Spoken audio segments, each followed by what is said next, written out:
Have you ever lost sleep because old memories keep replaying in your mind? You might be closer to PTSD than you realize. Today, we're breaking down 6 of the biggest and most dangerous myths about this condition.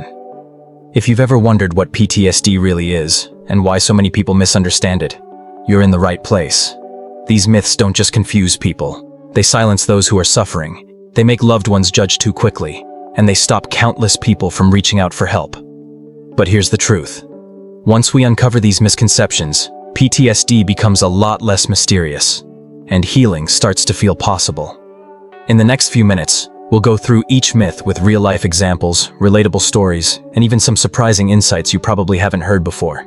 Stick around, because by the end of this video, you'll never see PTSD the same way again. 1. Only soldiers get PTSD. Many people still picture PTSD as something that belongs only to soldiers coming back from war.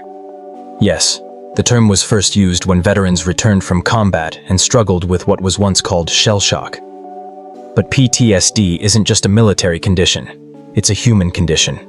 Imagine a teenager who survives a car accident and can't get behind the wheel again without panic. Or a mother who develops nightmares and hypervigilance after a home invasion.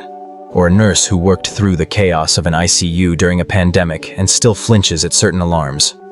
None of these people went to war, yet their brains were overwhelmed in ways that look and feel like PTSD. Trauma is simply anything too much, too fast, too soon, for the mind to process.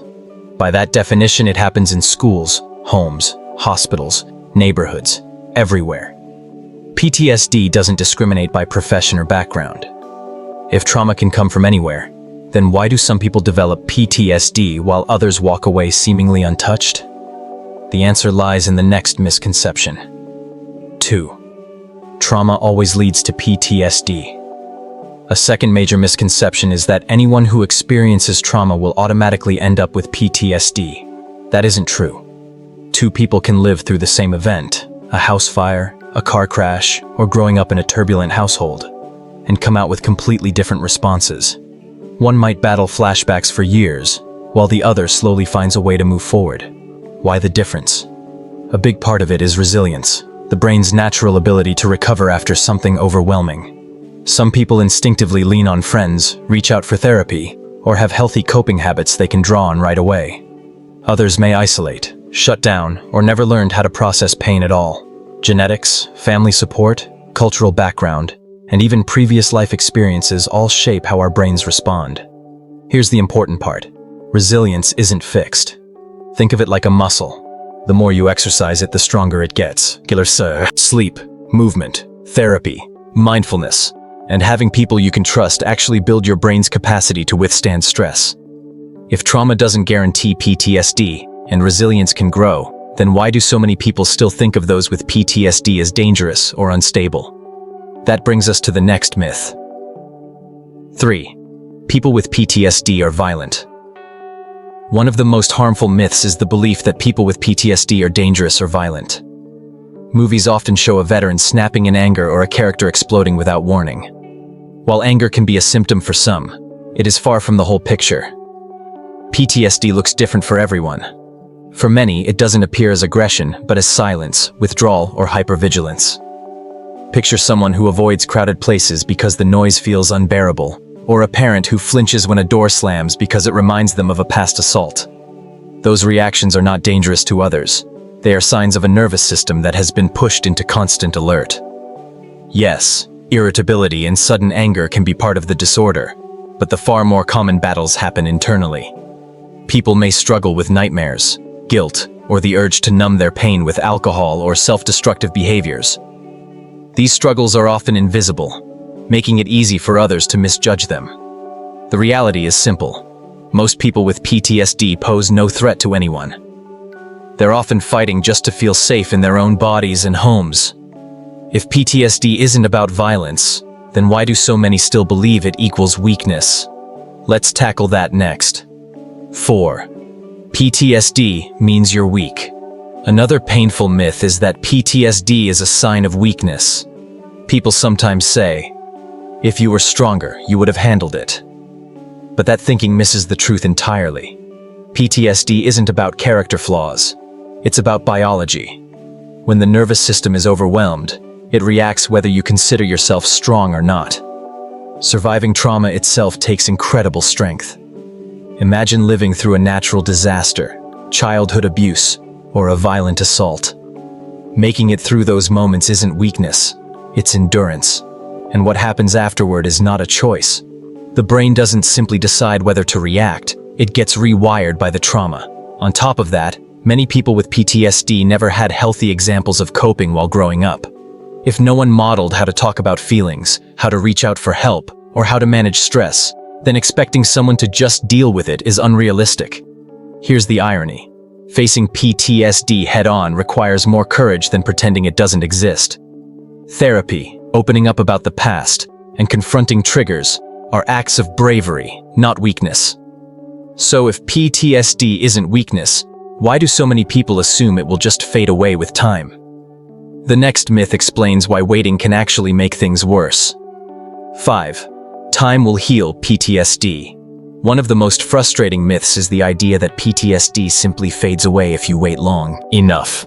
People sometimes say, just give it time, you'll be fine. But time alone doesn't heal trauma. It often makes it worse. Unprocessed memories don't vanish, they linger. Over the years, they can weave themselves into daily life, showing up as nightmares, panic attacks, or avoidance behaviors. I've worked with people who carried trauma silently for a decade, hoping it would disappear. Instead, it seeped into their relationships, jobs, and self-worth, slowly eroding every part of their lives. It's like leaving a broken bone untreated. It doesn't heal straight, it heals wrong. The real path forward is early support. Therapy, medication, mindfulness, and strong community connections can break the cycle and prevent PTSD from spreading into every corner of life. The sooner someone reaches out, the sooner healing begins. Time can help only if it's paired with the right tools and guidance. If time alone isn't enough, does that mean PTSD is permanent? That brings us to the final and perhaps most important myth. 6. PTSD can't be treated. Perhaps the most discouraging myth is that PTSD is untreatable, that once you have it, you're stuck for life. This belief traps people in silence and hopelessness. But the truth is clear. PTSD can be treated, and thousands of people recover every year. Traditional talk therapy does help some, but research shows it isn't enough for everyone. Nearly 60% of people with PTSD need more than just talking about their trauma. That's why newer methods are so promising. Treatments like EMDR, somatic experiencing, and trauma-focused CBT are showing remarkable results, helping people reprocess memories so they no longer feel as threatening. Science is also exploring medical options, from vagus nerve stimulation to carefully supervised use of psychedelics. These approaches are reshaping how we understand recovery, proving that the brain can rewire itself even after deep trauma. Recovery doesn't mean forgetting the past. It means living without being controlled by it. With the right mix of therapy, support, and sometimes medication, PTSD symptoms can fade and people can reclaim their lives. So after breaking down all 6 myths, what does this really mean for healing and hope? Let's bring it all together. So after pulling apart these 6 myths, what do we really know about PTSD? It isn't limited to soldiers, and it doesn't strike everyone who experiences trauma. It doesn't automatically make someone violent, and it certainly isn't a sign of weakness. PTSD won't just fade with time, but it absolutely can be treated with the right mix of approaches. What this tells us is simple. PTSD is not a life sentence. It's a human response to overwhelming experiences. If your nervous system was pushed too far, too fast, too soon, it makes sense that it struggles afterward. But that doesn't mean you're broken. It means you're human. Healing is not only possible, it's already happening for countless people every day. Imagine the relief of finally sleeping through the night, of going to the grocery store without panic, of being able to laugh without fear of memories rushing back. Those moments are proof that recovery is real. If you or someone you love is struggling, remember this. You don't have to face it alone. Every step toward help, no matter how small, is a victory. And together, we can start rewriting the story of PTSD. If this video opened your eyes, don't let the journey stop here. Hit subscribe and turn on the bell so you'll be the first to know when new episodes drop. In the next video, we'll dive into complex PTSD, what makes it different, why it matters, and how it changes the way millions of people experience daily life. But I don't just want this to be another video you watch and forget. Share it with someone you care about. A friend, a family member, maybe even a coworker who's been struggling in silence. Sometimes a single video can be the moment someone realizes they're not broken, just human. And I'd love to hear from you. Drop a comment below if you've lived through trauma, or if a particular myth we covered today hit close to home. Your words could give hope to someone scrolling through the comments who feels like they're fighting alone. Healing is never a straight line, but together we can make it a shared journey. So stay with this channel. We're building a community where mental health isn't hidden in the shadows but brought into the light.